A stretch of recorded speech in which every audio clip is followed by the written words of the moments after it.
Hello crafty friends, and welcome to another Step Up Your Stenciling video. Today I'm going to make a bunch of Christmas cards for you, but I hope that if you're not into Christmas cards you'll still be able to take some ideas and techniques away from this video. Right, let's get stuck in. I've got a piece of pale blue, pale teal cardstock here and this Christmas tree stencil. I've sprayed it on the reverse with repositionable adhesive. That's going to hold it onto my card, and I'm going to blend on some white pigment ink. This is Hero Arts Unicorn White. This is quite a juicy ink pad, and I found that the ink can seep under the stencil, so I find the stick and spray a good way of reducing that. Another way of reducing that seepage is to not load your brush up with too much ink. You want enough so that it shows up, but not so much that it's really kind of wet and seepy. I've got a clean bit of cloth here. I'll just buff off the excess ink and carefully remove my stencil. So that's okay, not too seepy. Now I'm going to put this back on. I'm going to shift it down and to the right a bit to create some offset trees. Just press that down again. I'm just mopping up any bits of excess white ink that might have formed around the edge of the original stencil shape as well. Now I'm going to blend on some Pine Needles Distress Oxide. And we'll peel that off and see what we've got.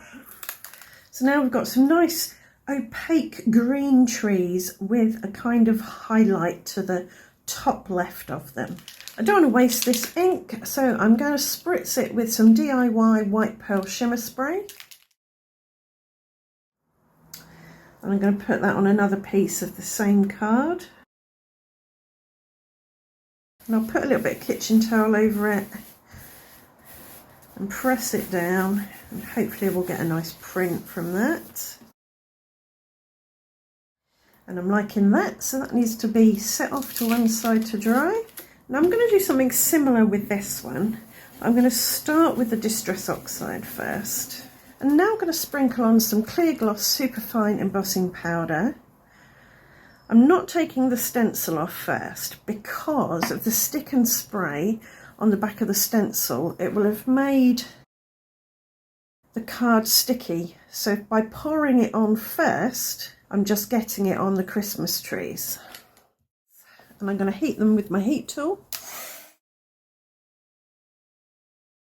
So now I've got some beautiful glossy Christmas trees there. Right, so now I've got a stencil covered in green ink and embossing powder. I'm going to do a little experiment.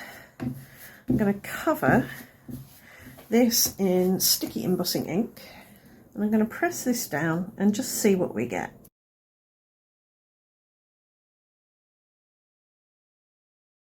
So some of it's come off on there. I'm going to heat it and see what it looks like. So that's cooled and set now. I'm going to blend on it just to see what kind of pattern might emerge. I'll give that a good buff. That's all right, isn't it? A bit of a grungy Christmas tree background. So I've given this another spray with the repositionable adhesive, and I'm going to pop it on this piece of pale green card. And I'm going to use my white sponge again. So this is just making it a little bit paler. And although this is quite a wet sticky ink, I'm just going to put some embossing ink over the top just to make doubly sure that it's sticky and ready to take embossing powder. And I'm going to sprinkle over the clear again. I'll remove the stencil and now I'll heat that with my heat tool. Got some iced spruce Distress Oxide here. This is now nice and cool and set, and I'm going to blend this on the bottom, then move up into Evergreen Bough, and then move up into Pine Needles.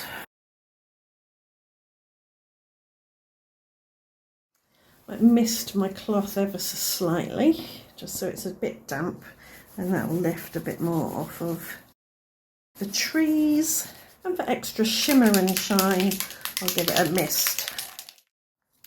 So there we go. I think that'll do stencil technique and background wise. Now I'm going to make a card for you on camera, then use the remaining to make some more cards and come back in at the end and show you how they turned out. For my on-screen card, I'm going to use this background and I'm going to replace the stencil so that only the evergreen pine needles trees are visible. And now I'm going to dust it with anti-static powder. This will hopefully remove any moisture or oils from my fingers. And now I've got this little stamp that's got dots on it, little circles, and I'm going to put it on an acrylic block and ink it up with sticky embossing ink and stamp it through the holes in the stencil. I'm going to do just a couple of areas because I can't really see where it's stamped. So we'll just do a couple of areas and then see how we get on. I made a right old mess of that.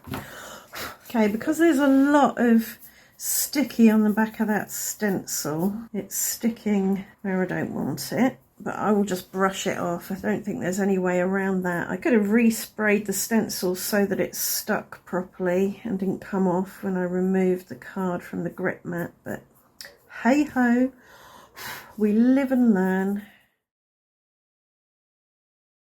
Right, I've resprayed the stencil. I'm going to redust the trees and go for broke with the stamping. There we go, I'm happy with that.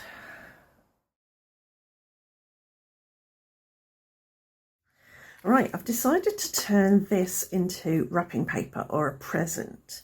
So I've cut it down to a rectangle shape that will fit nicely on this card blank. And I've got some twine, baker's twine, that I'm going to essentially wrap around the present.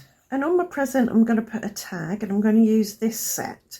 I got this from the Crafty charity shop and I think because it's black, it's X-cut, but don't quote me on that. You get this tag shape and then you get all sorts of inserts. This is ho ho ho, and then we've got do not open until the 25th, season's greetings, special delivery, that kind of thing. This one says merry and bright, and what you do is you place the insert in the middle of the tag shape. I've got this on a post-it note to hold it in place, and then you die cut from your chosen card. And I've cut it from this matte pale gold and I've backed it with vellum, so it's translucent.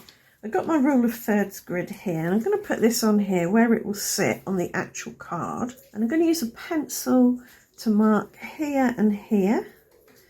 So I've got a line on this third line here, and then here and here. So these two lines will intersect roughly there, which is a third of the way down and a third of the way in. And I'm going to just draw two lines there and there, and then put, hopefully, relatively thin line of glue like that along that line, and a thin line of glue along that line. And now I can lay my baker's twine on there. This is, I think it's made from raffia or something, so it's quite stiff. It's not made from string. I've got some double-sided tape here. I'm just putting it on the back where the string will be, and then I can fold them over and the double-sided will hold them in place. Because this is so lumpy on the back, I'm going to pop it up on foam tape. So I've popped some foam tape on the back of the tag as well, just gone around the outside. You could turn this into a little shaker.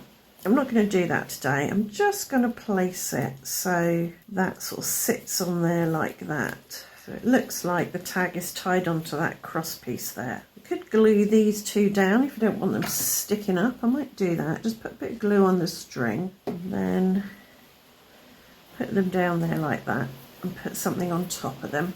So there you go, that's one card done. I'm going to toddle off now and make a few more with those backgrounds, and then I'll come back and show you how they turned out. This card I made with the ink smushing technique. So I spritzed my inky stencil, flipped it upside down and then pressed it onto the card. I thought for a change I would put the panel swinging in up from the right bottom corner. I added a matte copper cardstock stitched frame and a white Deck the Halls, which I covered in Nouveau Crystal Glaze, which is like glossy accents. I then sprinkled on some large iridescent glitter, and then I used a star punch to punch out some stars from the same copper cardstock that I used there and added them around.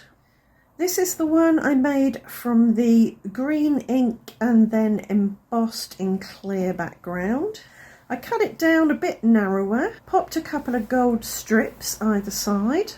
I then added a gold Merry Christmas on its vellum outline, and I sprinkled on some gold stars that I punched out.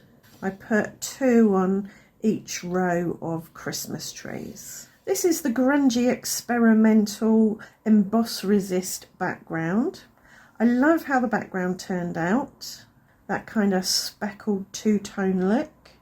I cut it down again, popped it on a gold mat, and then die cut out some baubles in the same gold, which I backed with vellum, and I gave them some gold thread to dangle from.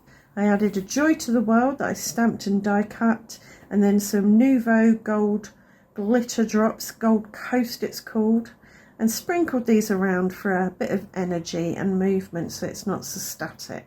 And finally, a fun little card with 3 gingerbread men tumbling down. I use copper cardstock for this because it's more kind of gingerbread colour.